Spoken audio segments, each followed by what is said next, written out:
And I'd like to introduce all our panelists for this one. We have Sarah Idris, VP of Product at Reprise.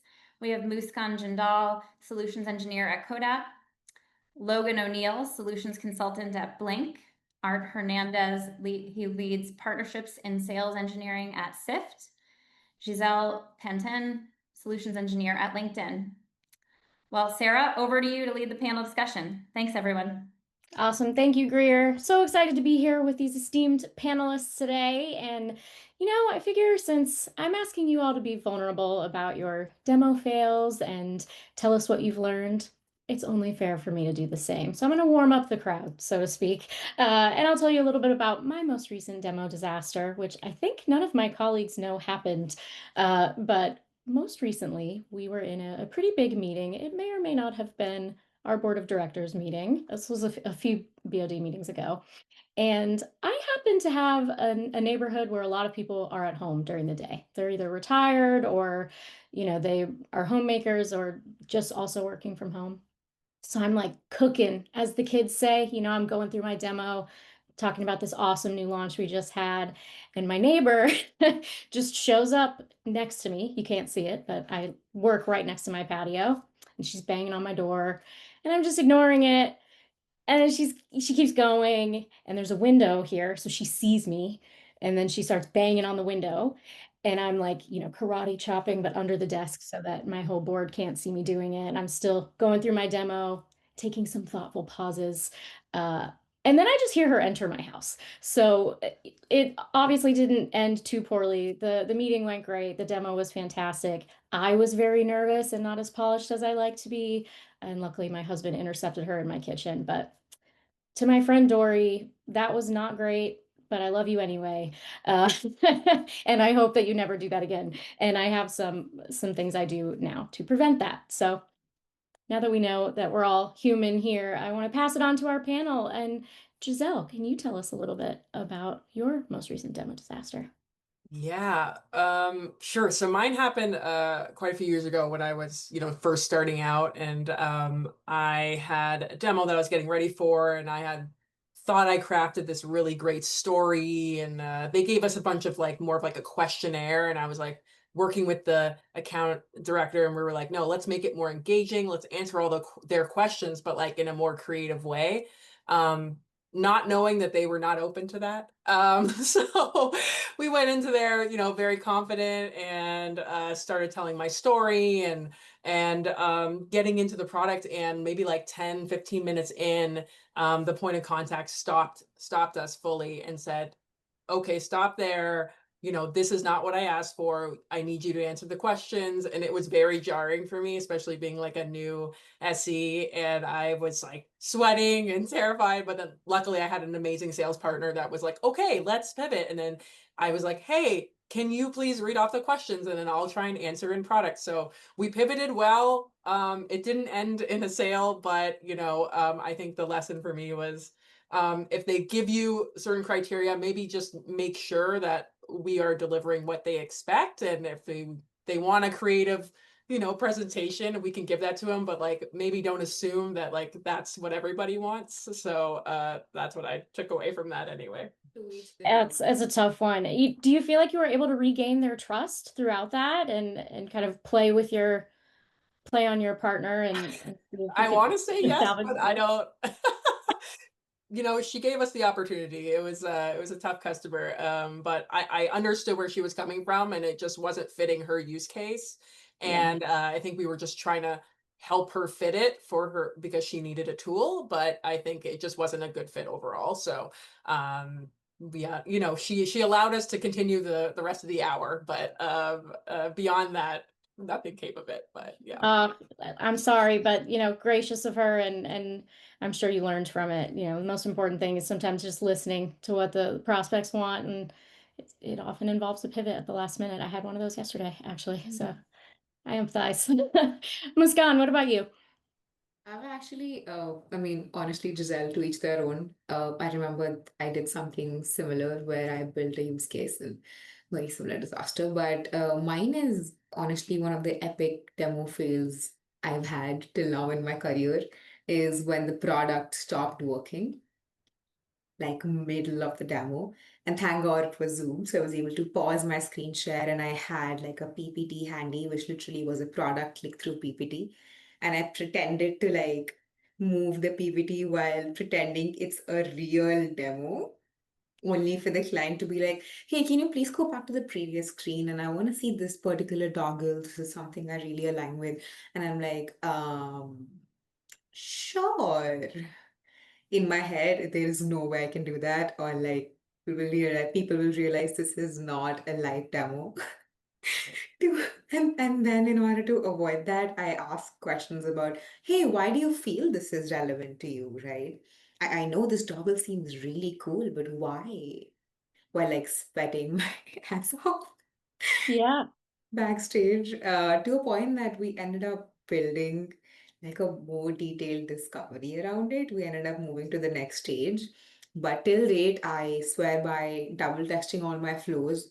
And even when I've tested them, I make sure I have like a click-through product presentation literally open right next to my demo, so that if something like this really happens, this is my backup plan now. So it's no longer a demo fail, it's a backup that I do.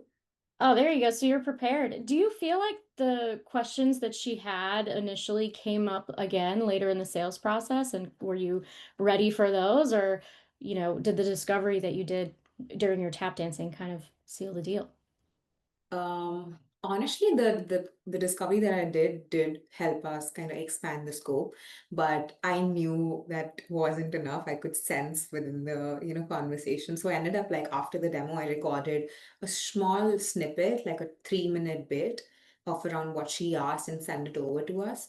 So when I sent it over to her team, and when I met her again, I also, kind of like, hey, Janine, I want to get started with something we were discussing previously and close the previous loop before we jump on something new. So that's what I did to kind of mitigate it, and no one ever found out that I did that. Except Amazing. like Wow. Okay. Well, it's and perfect. It sounds like now you, this you team. were listening. I'm sorry to talk over you, and you got her the information she needed later and showed a lot of really great empathy. So I'm glad Yeah, you until worked now that. for them. Also, amazing that you have a solution now to make sure that you're always prepared. So you sort of learn from it, don't we Yeah. all? All right, Logan, how about you? Yeah, so I would say my most memorable demo fail was pretty recent. So I'm about 5 months in at Blink. 6 weeks in, I was asked to lead a demo in a webinar called SharePoint and Viva versus Employee Experience Platform, choosing the right intranet solution. And when I did this webinar, I thought I was quite well prepared, been practicing my script and what I had planned to show, but I missed that my Google Chrome needed an update. So the webinar was hosted in a browser on a platform that we were accessing from a Google Chrome browser, and got through most of the demo. But then at one point, Google Chrome crashed because it wasn't updated. So at this point, I am trying to communicate with my colleagues, actually not on back-ended channels, because I just asked them, I was like, hey, am I still with you? Because everybody in the audience was sort of seeing that the screen was like half loaded as well. So I figured it would just be better to be transparent and ask. Normally I would use those back channels, but this was just going to be the quickest, most effective way. And thankfully I was able to still be connected to the colleagues and hear, and the audience could still hear me. So we really just pivoted to wrap up to where everything that I had planned to still show on Chrome, I voiced over what you would have seen was this, and then went right into insights, which are a really valuable part of an employee experience platform. And that was fortunately loaded on Safari. So my screen share was like the total desktop screen share. So I just swiped over to Safari. So recovered, but it was definitely a fail, and one that was really based on something so small and simple, and that should have been part of like my checklist, really. Okay, first of all, very brave to share your entire desktop. That is, I mean, I would never. And I have before and I've regretted it. So kudos to you for that. That is boss level. How did you communicate with your colleagues during this? Were you doing it over Slack? Were you just doing it over the voice recording because they could still hear you? Yeah, it was just really over the webinar because the audience picked up that the screen was like half loaded and they weren't quite seeing what we all expected to see. So I figured better to be a bit more transparent and just get the feedback immediately versus like pausing myself and then having to type on Slack. I'm not that great about multitasking in that way. So it was just the most efficient route to make sure we could keep moving forward and give the audience at least some value by going right to insights. Oh, that's incredible. And did you have any like go-to terms or things that you used to kind of soften the message that you were having technical difficulties, given that you were on a live feed? Um, really, just not acting terribly shocked and just saying, "Oh, are you able to see my screen?" Trying to keep as calm of a demeanor as possible and not necessarily drawing attention to issues, just like, "Are you able to see my screen?" Not, "Is there an issue with it?" And then seamlessly pivoting over to Safari. So in that sense, the actual whole desktop share worked out in my favor because if I had to navigate back to the webinar portal to reshare a different screen, I would have been very much out of luck with that type of action. So the desktop share worked out well for that time. Wow, poised under pressure. That's incredible. Again, the desktop just is blowing my mind. All right, and Art, what about you? I know you have a fun one. Well, the day was a fall day, much like today. Pre-2020 in-person visit. I just left the Marriott Courtyard breakfast. Right. I'm in a conference room with a large U-shaped table.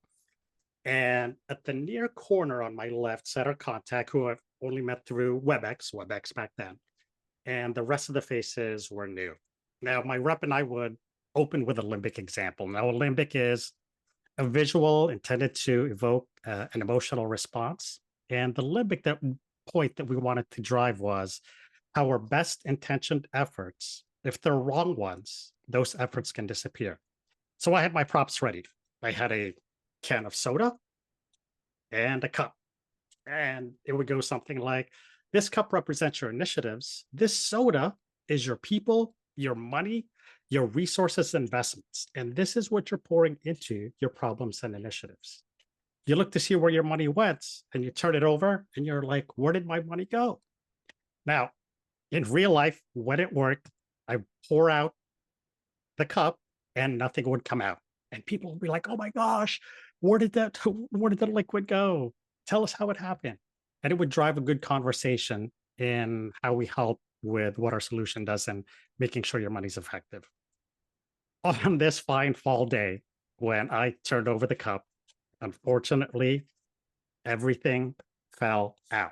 And, as the guy doing the limbic, everything was in slow motion and I could feel myself going, oh.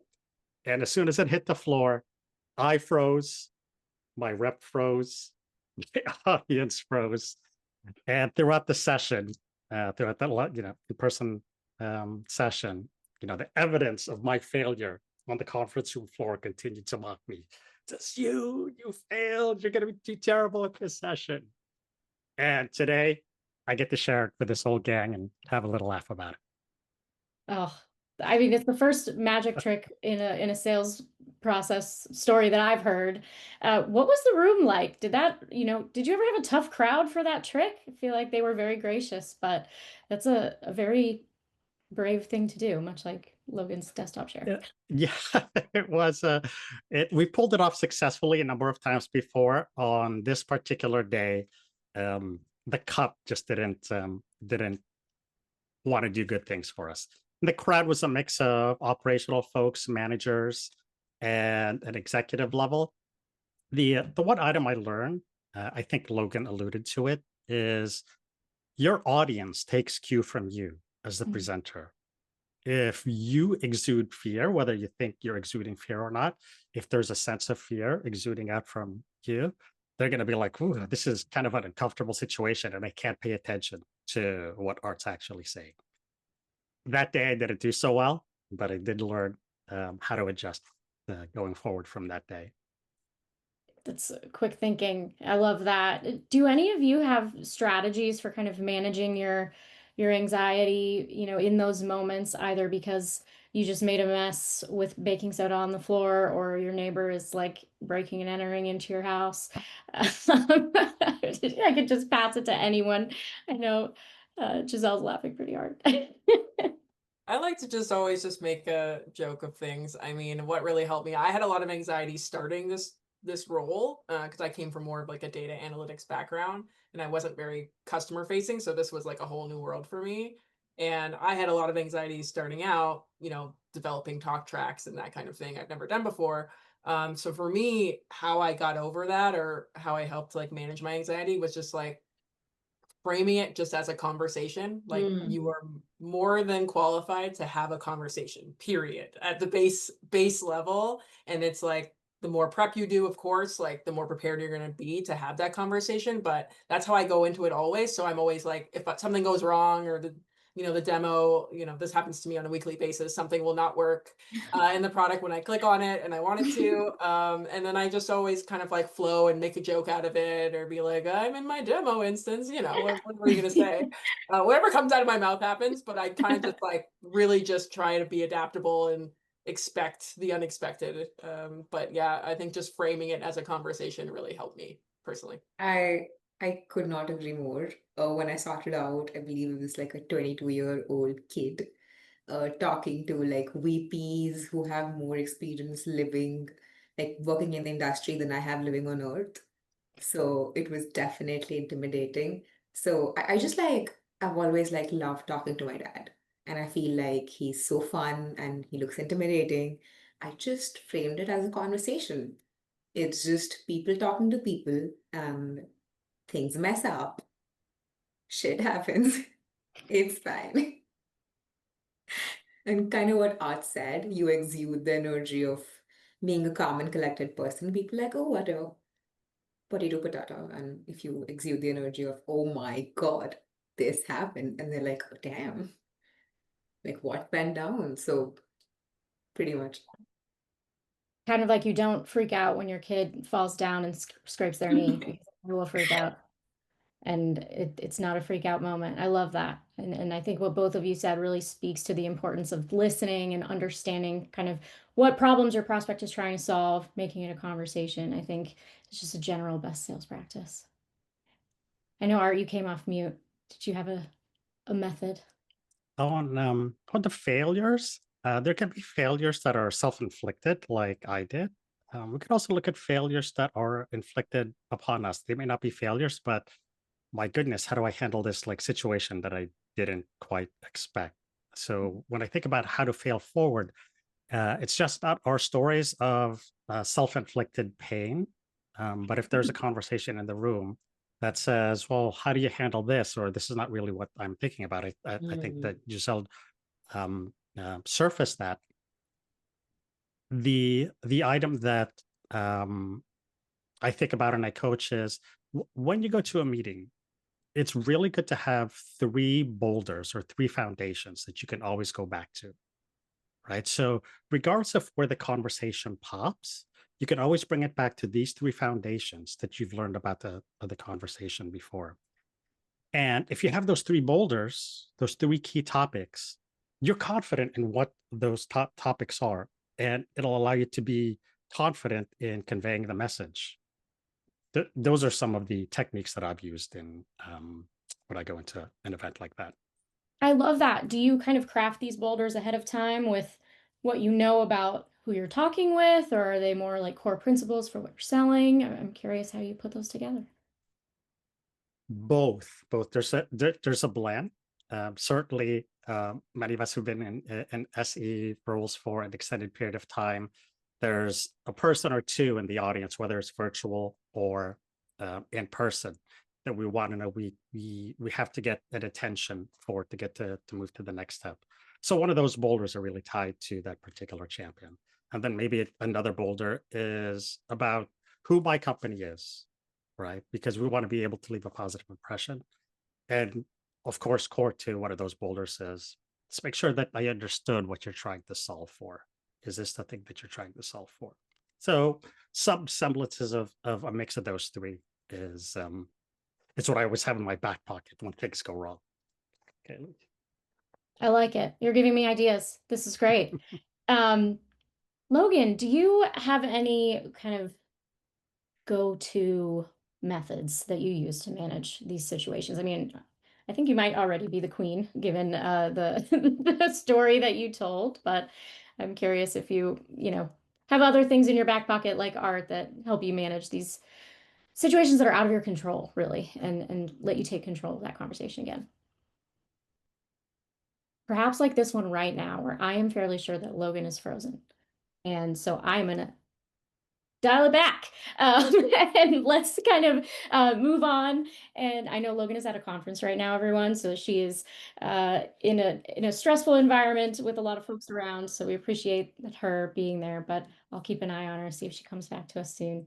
I want to make sure that we have enough time for any questions. This is a live fail. I promise we didn't plan that. But I want to make sure that our audience gets a list of things that they can take away to prevent demo disasters in the future. So we've already talked about some of them, but I'll maybe do a round robin around the room. I'll start with Muskan. Do you have something in your checklist now, in your preparedness list, to make sure that your demos go smoothly and that these engagements go well? I feel like having a click-through presentation or something is always a good idea. You never go know when product and internet and Safari and a billion other things give up on you. When I go in person, this is such a big pet peeve of mine. I always either set up two desktops in my one laptop or like take two.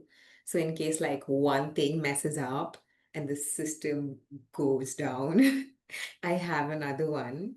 I feel this is very extra, but it just like helps It's a me with lot. my anxiety. Another thing that I do is just keep drinking water. That's it. Oh. It sounds so cliche, like problem to every solution ever, but it works. Water. I like it. I like Which it. is why I know mine's off screen. I've got all kinds of weird stickers on it though, so I try. I don't get to do that as much. I usually have to grab a glass. What about you, Giselle? What are your techniques for managing these things ahead of time? Yeah, I make a pretty detailed prep doc before any call that I have with any customer, which at this point, my OneNote is crazy. I have a OneNote page for every customer that I've ever spoken to ever. But it has all the key details I need, things that I already know about the customer, things that I am curious about, and I always make sure to like sync with my reps. But from a demo perspective, I'm always like setting up my tabs, trying to figure out, minimal clicks as possible to not to like distract from the message. But also I'm always testing them out, refreshing the tabs and making sure like things are working right before. So like 10 minutes before, I'm doing all the clicks and redoing it and making sure, okay, everything is refreshed, everything's ready to go. But kind of just giving myself grace of like, if it's not going to work, it's not going to work. And I know enough about the product that I can feel confident that I can flex and adapt to whatever happens, but you can only be so prepared, right? So I think it's just a matter of like being confident in yourself that you can navigate whatever happens. I love that because I think it touches on the value of you, the person in that room. I think obviously we make software to help with this problem, but at the end of the day, we can't control Google and your computer. And, there was that day a few months back when the whole internet died for half the day. So I think you recognizing how much value you and your expertise brings into that conversation is huge. And I think your prospects see it that way as well. So it's really the best way to be prepared. Welcome back, Logan. I'm glad you're here. Do you have anything in your preparedness checklist, given all you've experienced in the past and today? Yes. So today I am at a big conference and the Wi-Fi is going in and out. So having, say, a hotspot would have been a great idea, or maybe a backup to join from mobile data. So that is going to become part of my checklist. But currently it's definitely making sure all of the tools and technology is up to date. And I do like to do that screen recording as well, to have that backup where you could pause and really just voice over if you fell into a technical difficulty. Love it. And I'm just joshing you. You did great. It happens. We all know conference Wi-Fi is for the birds. And Art, what about you? What's in your checklist?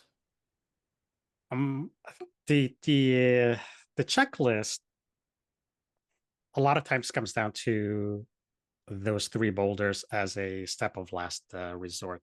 One of the perspectives that a really good sales coach gave me once was take crisis communications training, or take media crisis communications training. Because at crisis communications training, the end goal is to exude confidence that regardless of whether there's a fire going on or a disaster happening, you're in control, your messaging is clear, and that things are going to progress according to plan. And I had an opportunity to take crisis communications training.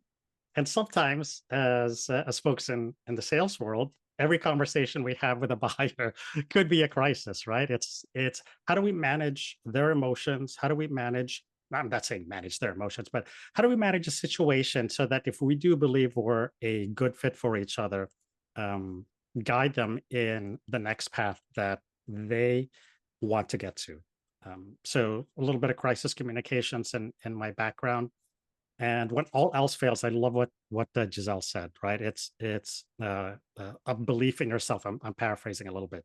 Things can go awry. You might decide it's time to close up that notebook or that laptop, and let's just do some whiteboarding, and just have the conversation keep progressing.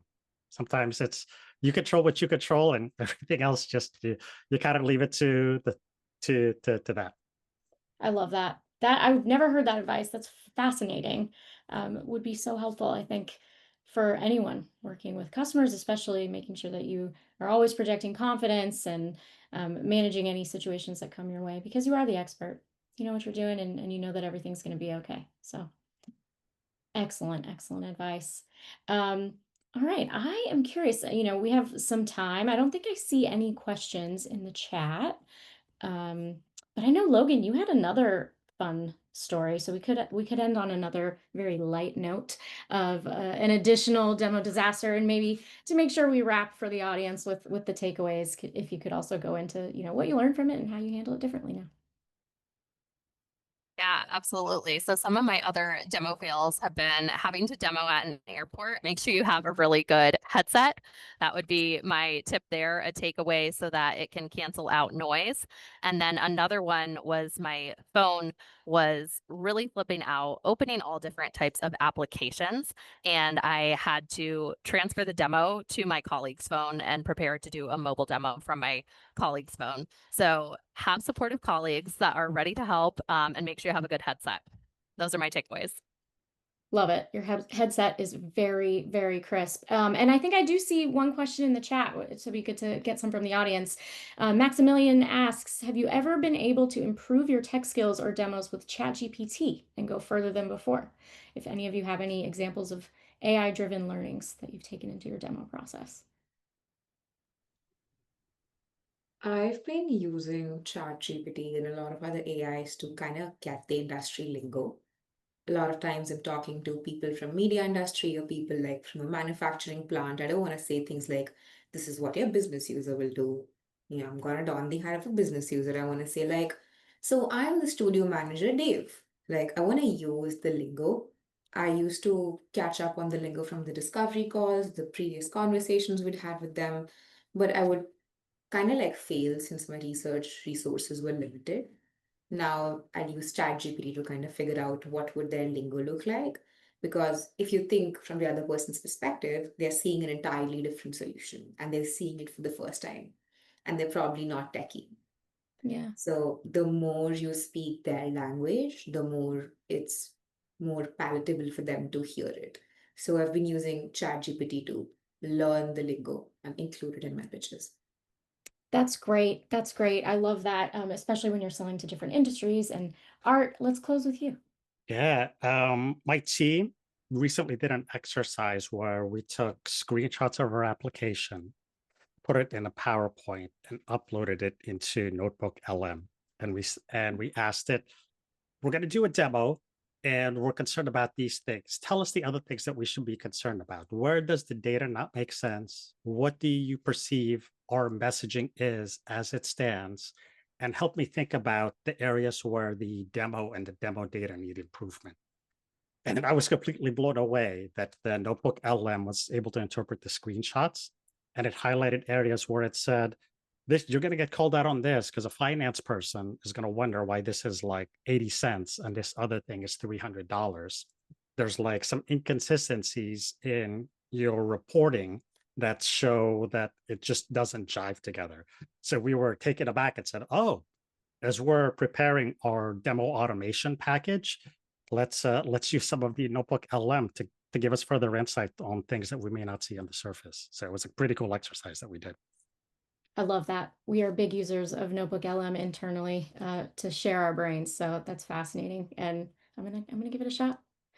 Well, I want to thank all of you. This was fun, and I appreciate you being vulnerable with us and sharing, all of the things that have gone wrong. You're all excellent at what you do, and I think it's really valuable to the audience. So thank you again.